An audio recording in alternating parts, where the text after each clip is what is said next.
Chapter 5, The Royal You. If you only knew what lived inside of you and the royal rights you possess. Have you ever paused, even for just a brief moment, to ponder about the innate power that you entered this world with? From the moment you arrived, a unique privilege was granted to you, the royal right. It's not about aristocratic titles, but it is a grand inheritance. From birth to earth, when our souls arrive for this journey, to go around the game board of life for this lifetime, they aren't unprepared or lacking. On the contrary, they came bearing an energy, a birthright of sorts. Do you know that science still does not know when the spark of life is created? Or how it enters the body when a child is born? They actually can't pinpoint this. In fact, science doesn't even know exactly how energy is created and formed in the body. The spark of life that enters the human body upon birth is akin to an inherent trust your soul owns in you, and it transcends mere materialism. It is not a trust account of dollars. It is a trust account of creative energy. Your energy, your life force, is the very essence that you should guard with utmost sincerity. Undoubtedly, it is your royal right. Consider your royal rights your trust fund, a potent combination of potential and power available to you to use to create the life you were destined to live. You are indeed the stuff of legends. This isn't mere conjecture or a motivational monologue, it's a sincere affirmation. We are all endowed with a distinct brand of magnificence. Given that we are all programmed to evolve, expand, and flourish, it is an indelible part of our DNA. Royal bloodline. In history, blood determined rank. A single drop could decree power, privilege, and a royal path. But here's the twist. We all have royal blood running through our veins. It's the lifeblood of inspiration and aspiration. It's the marker of destiny. Royal blood. Historically, it was the ticket to thrones, the passport to castles and crowns. But look beyond the crowns and castles and recognize the deeper truth. Each of us is endowed with a royal blood of a different kind. It's our divine design, our unique code, a birthright to a purpose that is like any other. We live in times where the line between nature's design and human innovation is blurring. As we venture into the new world where humans emerge from artificial intelligence and groundbreaking methods, there's a divine spark, a unique essence that remains untouched and pure within you. It's the marker that not only sets you apart, but elevates you. That divine signature, the essence of authenticity of being human, is about to become an invaluable rarity. Rare, adjective, of a thing not found in large numbers and consequently of interest or value, marked by unusual quality and distinctive. You are 100% naturally human, conceived and born. We have no idea how fortunate we are to be among the last, and we don't want to waste the royal rights we've been blessed with. You are part of the last. Huh? Yes, you are among the last true humans to ever walk this earth. A foreboding future. Studies by Shanna Swan forecast a startling future. By the year 2045, many human males may be born without viable sperm. No sperm equals no babies. This isn't merely a prediction about fertility, it is a warning about the very fabric of humankind lineage ending. As our environments and lifestyles morph, impacted factors from pollution to hormonal changes, we face unprecedented biological challenges, leaving us unable to reproduce naturally. In response, AI and transhumanism will be born as we begin the great migration to what is coined the moment of singularity, where humans fully merge with technology and become machine. We are at the beginning of the end for this version of humans as a species. Our species is going extinct. You've seen those various charts showing the different evolutions of humans. Well, you are the last of this version, and I promise you the next version will be as radically different as comparing humans to apes. The advent of artificial wombs and other advanced reproductive technologies promise a future where traditional conception will be overshadowed, where babies are grown more than they were born. These innovations, while groundbreaking and potentially beneficial in many scenarios, also raise profound questions about the essence of being human. Imagine a world where the miracle of natural conception no longer exists. In such a future, having been conceived naturally, carrying the pure, unaltered code of humanity, will be akin to bearing a royal lineage. Your existence and lineage will stand as a testament to a time when humans were wholly of the earth, conceived by nature, not designed by AI. A time before life was curated in labs and before babies echoed not just the rhythm of heartbeats, but the hums of machines. Have you ever seen that movie with Scarlett Johansson, The Giver? It's a world where memories, emotions, and colors are taken away. Everything turns gray, while society trades emotions and memories for peace. No pain, but also no joy. No war, but no love. They can't even see colors. Without the senses, the world is dull and lifeless. The story shows the importance of our senses, memories, and emotions to being alive. They're what make life colorful and meaningful. Without them, our world turns gray. It reminds us to value what makes us truly human. Johansson's character embodies the resilience of the human spirit, highlighting the intrinsic value of truth, freedom, and genuine connection in a world on the brink of losing its color. The Giver is emblematic of a future where technology could redefine human birth, But it is not a maybe, it is on its way. Our senses are already being hijacked. The first sense to be seized is sight. With the innovation of Apple Vision Pro and HoloLens by Microsoft, and with holography coming into its golden era, you will not be able to trust your own eyes soon, jeopardizing the sensory richness that courses through our royal blood. It's time for you to embrace your birthright, stand tall in your majesty, and let the world witness the royalty that runs through your veins.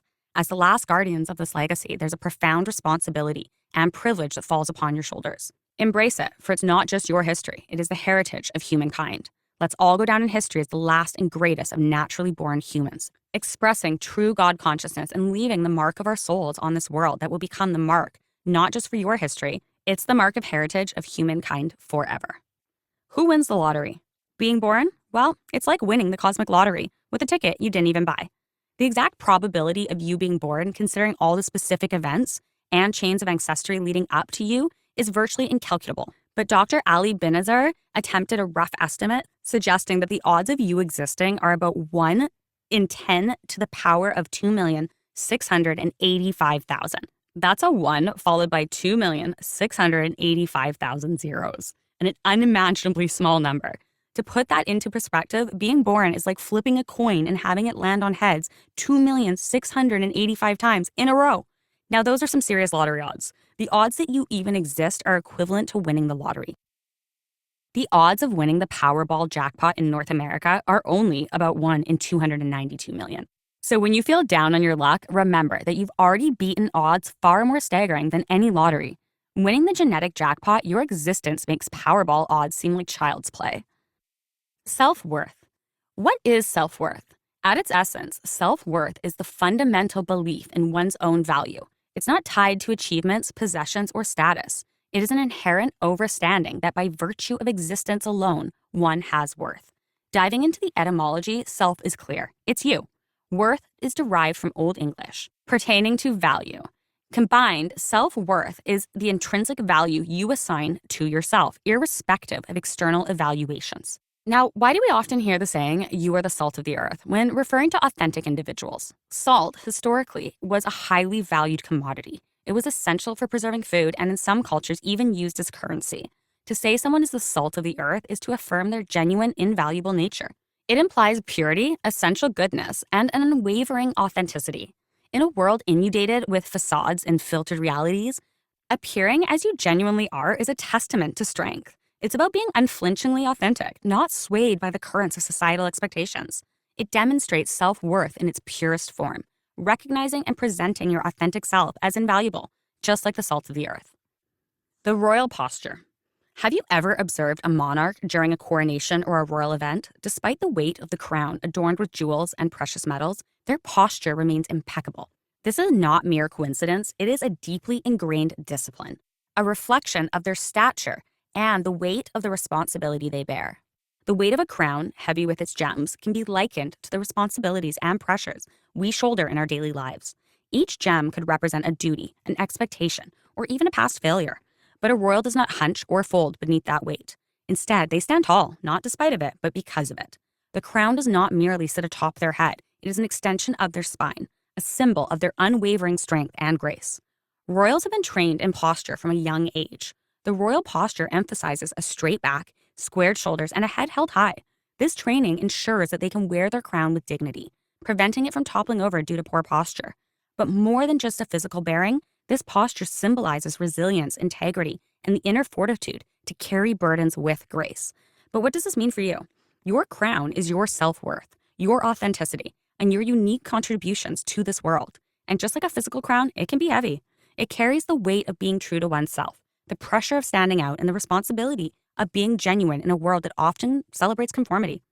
Recognizing your intrinsic royal nature is the first step. Embracing it requires adopting the royal posture, both literally and figuratively. Stand tall in the face of adversity. Carry your challenges with grace and wear your authenticity like a crown. Remember, every challenge faced and surmounted adds another jewel to your crown. In essence, embracing your royal nature is not about superiority. It's about acknowledging your worth. Hold your head high, stand tall and firm in who you are.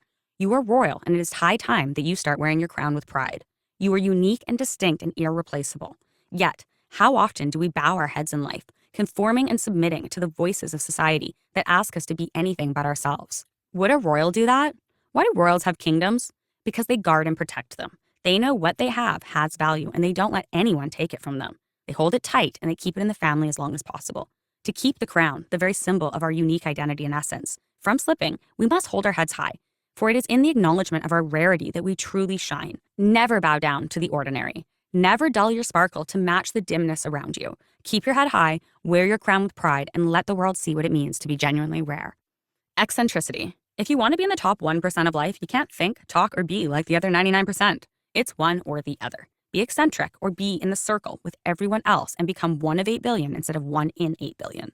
I'm here to tell you that you can be wild and wise. The best personalities are eccentric, wild and wise. Think about this. Everyone always tells you to be yourself. But if you do, they will serve you with, oh, not like that. Why? Because as soon as you leave the bucket, you have demonstrated that it is possible. Suddenly, the people you know turn sour. They get crabby, pun fully intended, and begin to try to pull you back in with their words. The problem is they all want to be themselves, but they aren't willing to leave the herd. They all want to be the very thing they label you when they are no longer comfortable with who you are becoming. One must be unapologetically wild to be utterly unique and eccentric. Eccentric, adjective. Out of the center, not in the circle. What is a euphemism for eccentric? Some common synonyms of eccentric are singular, solitary, also single, also beyond the average, strange, meaning not like the rest, and unique, meaning one of a kind.